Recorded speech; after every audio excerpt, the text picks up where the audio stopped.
where you want it. Bay 12, please. Hello there, Batman fans, and the moment has finally arrived to review the classic Keaton Batmobile from the upcoming The Flash series in the DC Multiverse line. We're finally getting 7-inch scale Batmobiles. It's happening. This is the first official 7-inch scale Batmobile from the Todd father. No, the Batmobile does not count. That's a Batman figure. And not really a Batmobile, it's a monster truck. So, when it comes to Batmobiles, man, what a first one to start with. Although, Todd father, I need an Arkham Batmobile. Really bad. I need an Arkham Batmobile. That's the Batmobile I have wanted the most in toy form. In decent scale. I want to be able to put my action figures in it. Like this, right here. Dreams really do come true, as it turns out. So anyway, guys, this thing looks really awesome. Windowless packaging, so you got this really cool image of the Batmobile on front, although it would be great, in my opinion, if it had a nice window where we could see the Batmobile. Come on, don't take pages out of Hasbro's book, Todd father.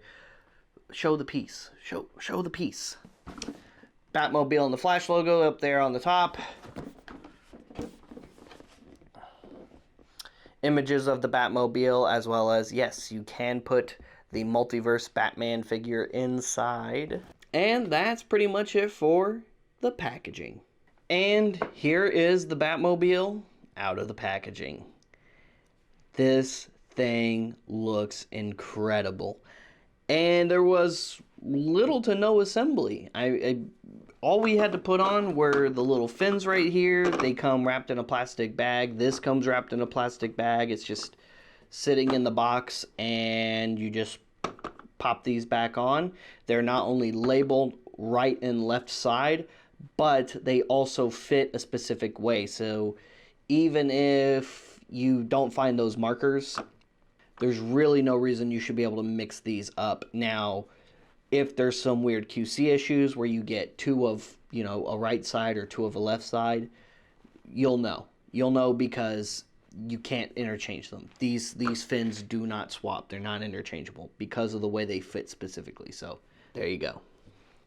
Anyway, here is the Batmobile. It looks so awesome. Oh, I love the big bat symbol there on the bottom. You've got the tail lights, the thruster on the back. You got the big intakes on the side and the pipe details. The big turbine in the center. The bat symbol, hubcaps. Nice big rubber wheels. They actually did do rubber tires on the Batmobile. You got these really cool vents on the back. And you pull up on the canopy. It unclips right here and slides forward. I love that so much. I love that we actually have the sliding canopy. That is so cool.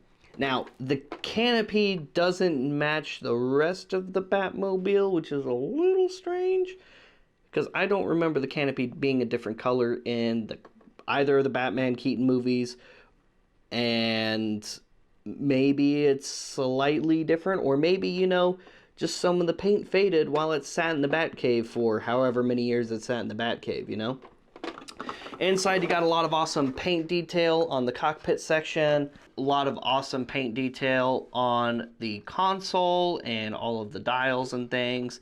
You've got the steering wheel and all the other little cool bits and details in there. And yes, if you have either the masked or unmasked version of Keaton, regardless of which, they both come with a cloth goods cape, and they both do fit in the Batmobile. But real quick, just for size reference, there is Batman standing at full height next to the Batmobile, so you can see how they scale side by side, and yeah, it looks almost perfect.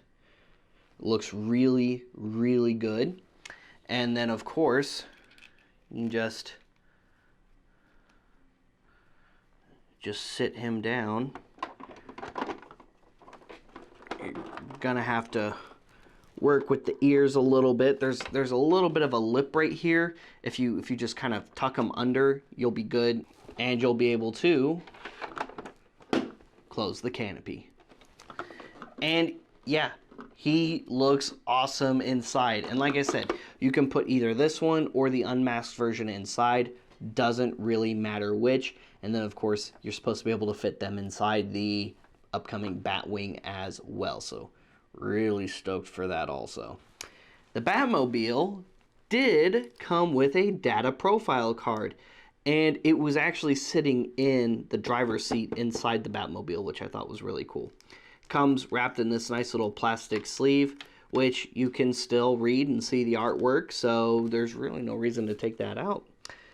The Batmobile, long forgotten and hidden away in the dark recesses of the Batcave. The Batmobile remains one of the greatest weapons of Batman's crime-fighting past. If only someone would rediscover it. Well, I think the Todd father rediscovered it very well, in my opinion. He did a fantastic job.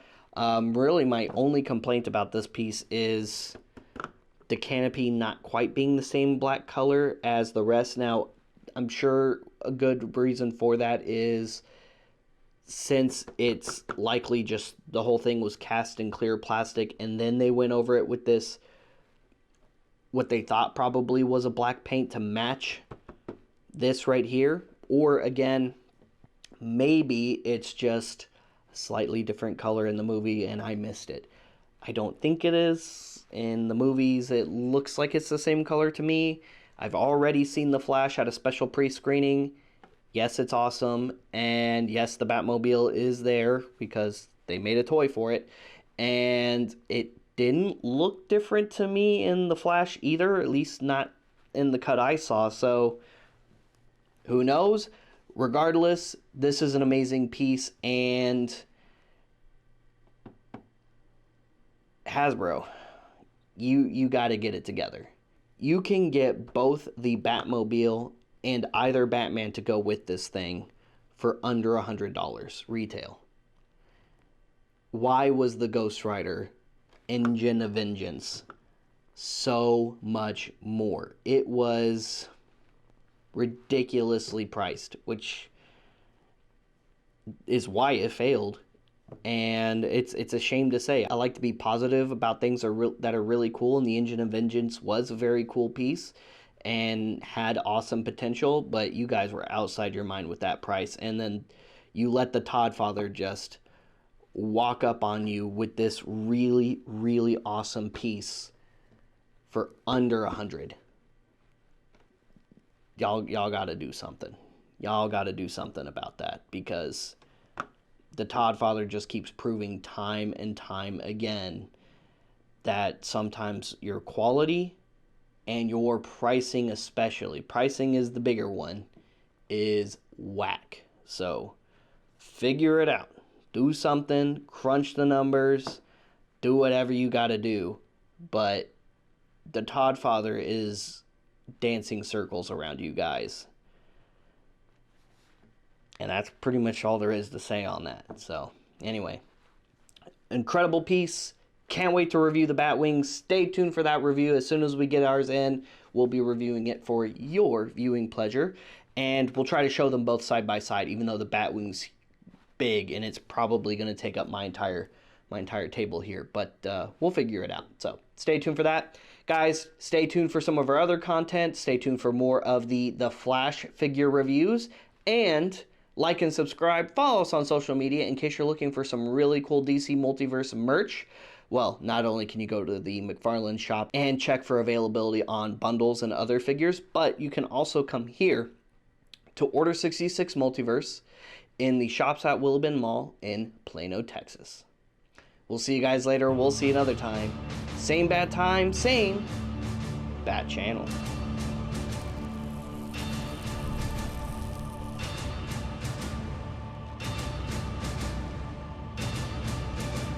That's it, man. Game over, man. It's game over.